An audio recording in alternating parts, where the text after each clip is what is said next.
vraiment... Après, on en vient à des choses qui sont beaucoup plus larges que l'ostéopathie, c'est-à-dire le savoir-vivre, quoi.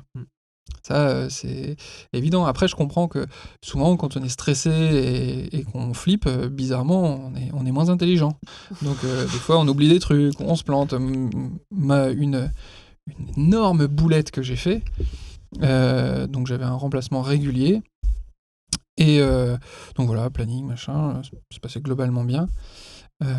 Et puis, je pars faire une formation.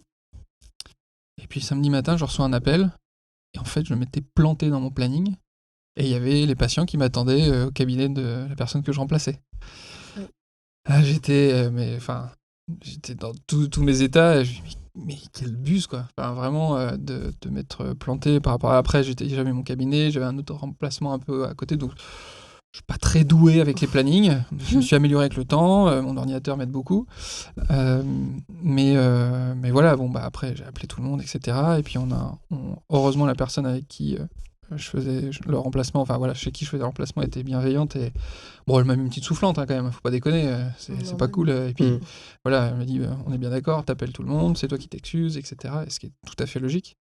Et voilà, il peut y arriver des trucs comme ça, mais comme il y avait quand même une relation de confiance qui s'était installée et que voilà, quand il m'appelait, quand il me proposait de faire des jours en plus, dans le temps j'étais ok, qu'il voyait bien que je faisais attention, voilà, il a bien eu conscience, s'est bien rendu compte que c'était une boulette. Mais en plus j'étais à 400 km, donc je pouvais pas revenir. Ouais. C'est gênant. non. Là, un moment vraiment, tu te sens seul et gros malaise. Mais c'est important, je trouve, même pour le mental, tu vois. On fait quand même un métier où on s'occupe d'humains, où ça peut être stressant. Si le cadre où on travaille est pas hyper... ça rajoute du stress. Si t'es tout le temps en train de penser à un truc annexe, t'es pas bien, tu peux pas... Enfin, moi, j'ai l'impression que je peux pas bien bosser, quoi. Ouais. Donc, j'aurais tendance quand même à dire... on peut aller... postuler chez des ostéos avec qui on s'entend bien, quoi. Ouais, okay. Dans les cabinets où j'ai bossé, c'est que des amis. Enfin, les ostéopathes avec qui je voyais tous les jours, c'est des amis, quoi. Donc, il faut garder ça, c'est important. Puis après, les boulettes comme ça fait partie du personnage aussi. Et Ah oui, ça fait bien partie de mon personnage, il n'y a pas de problème. Mais tout à l'heure, on parlait des petits détails, type quand est-ce qu'on fait le ménage, comment il range ou quoi que ce soit. C'est bien d'y faire attention, de reconnaître qu'il a déjà ses habitudes, et la personne est sûrement installée depuis longtemps, donc c'est quelque chose qui... pas forcément évident. Il faut se mettre aussi à la place des gens qui tout d'un coup viennent voir arriver quelqu'un dans leur cabinet qui a d'autres habitudes, d'autres façons de vivre, et c'est un peu bizarre, surtout qu'un cabinet, mine de rien, ça tient au cœur, quoi. Ouais. C'est quand même un peu son... Donc voir quelqu'un tout d'un coup là qui arrive avec une énergie complètement différente de soi, c'est normal qu'il y ait aussi un petit peu de... Donc reconnaître tout ça, c'est bien, mais vouloir changer ses habitudes ou sa façon de faire les choses pour correspondre à un cabinet, si Pierre-Yves, tu t'étais présenté en mec toujours hyper réglo, sans aucun souci qui arrive comme ça. Tout de suite, j'ai dit que j'ai une quiche au niveau planning. Non, mais tu vois, si tu changes complètement la façon de t'habiller, la façon de te présenter, la façon de parler pour parler à ton collaborateur, ton collègue ou quelle que soit la façon de l'appeler, des boulettes qui arrivent, qui sont pas graves, tout de suite, c'est beaucoup plus difficile à gérer dans les relations. Ouais. Alors qu'au final, si t'arrives, quelque part, on sait avec qui on gère aussi, quoi. Et donc, c'est important, je pense, de faire gaffe à la personne et ses petites habitudes avec qui on remplace, mais faut pas non plus se trahir soi-même, parce que sinon, ça reviendra forcément toujours mal. Ouais, c'est comme les mensonges. C'est fatigant, c'est ça, c'est trop crevant de raconter des cracks. Ouais. Déjà 15 patients par jour. C'est ça, j'aurais pas pu mentir en même temps. Mais c'est bien le côté là de rester quand même soi-même dans un cabinet. On revient à ce que tu as dit tout à l'heure sur les demandes de telle ou telle technique. C'était en off, peut-être qu'on avait dit ça, mais où on a des demandes. Donc, sur le côté oui, le cabinet il fait cette façon de travailler, des fois faut pas hésiter non plus à montrer ce qu'on peut apporter aussi, quoi. Sachant que on parlait de l'extérieur, du comportement extérieur, extérieur en dehors de la pratique ostéopathique pure et dure, tu sais que quand le feeling passe hyper bien.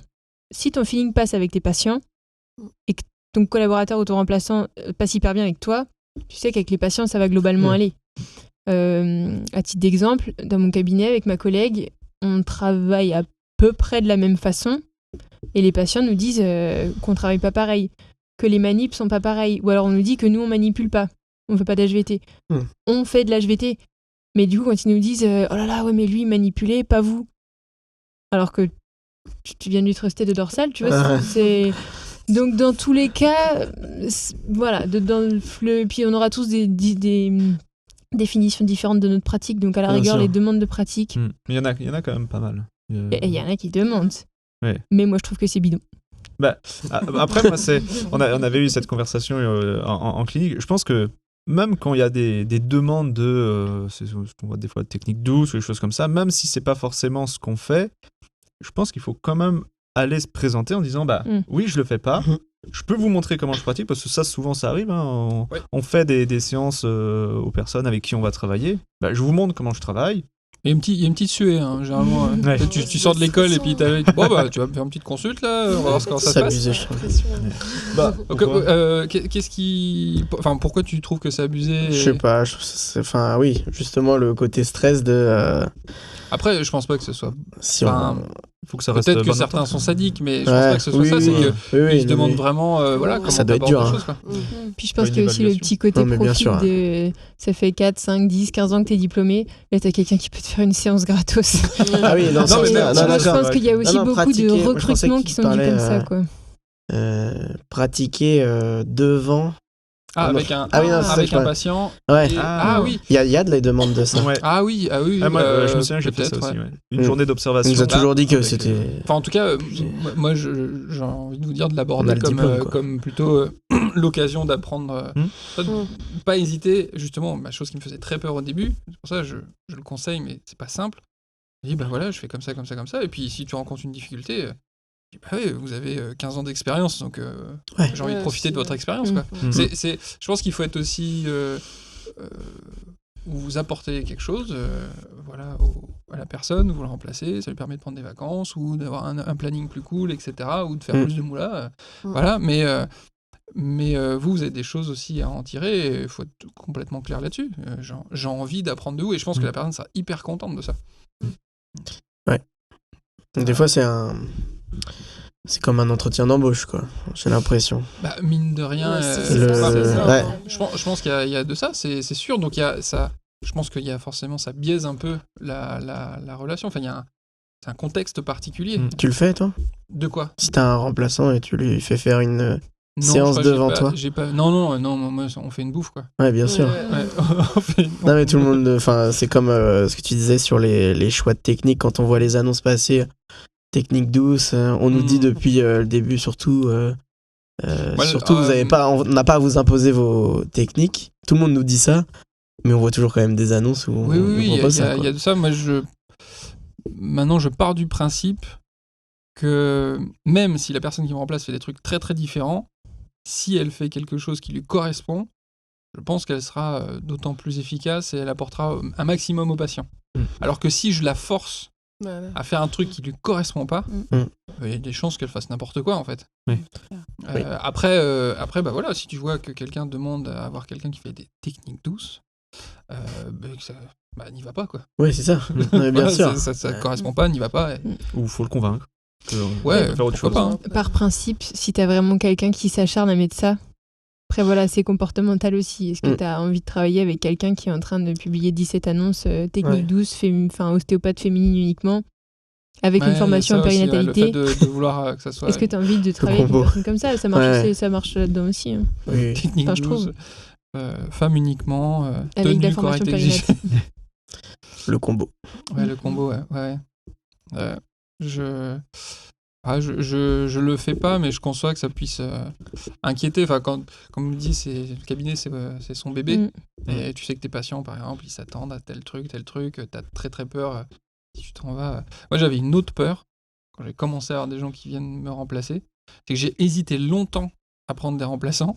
Je me suis dit, putain, s'il vient et qu'il y a personne, la honte, quoi. Enfin, la honte. Même pas, il y a personne qui vient au cabinet, je m'en fous, mais plutôt je le fais déplacer pour rien, quoi. Ok. Putain, il se fait chier dans mon cabinet. Ouais. Il vient et tout. Donc j'étais pas à l'aise par rapport à ça au début, quoi. Parce que quand j'étais remplaçant et que des fois je faisais des journées à me faire chier, voilà, c'est pas cool. Après, il y a ce moment où justement où ton cabinet grandit et que tu peux commencer à faire venir un remplaçant. Forcément, au début, Les gens, ils préfèrent aussi. Et puis oui, voilà, il y a le fait que l'ostéopathe, quand t'es remplaçant, forcément, il y a Ouais. moins de patients qui vont venir te voir parce que Ouais. t'as des patients qui vont attendre que tu reviennes, c'est Ouais, c'est évident, ça, ouais. etc. Mais bon, t'as envie quand même que la personne vienne. Voilà quoi, qu'elle puisse payer l'essence quand même. Ça coûte cher maintenant. Faire du vélo. Ouais. Ouais, faut venir en vélo. Ouais, mais bon, Ça dépend de tu viens. faut qu'elle démarre la veille quoi. Si elle vient de loin.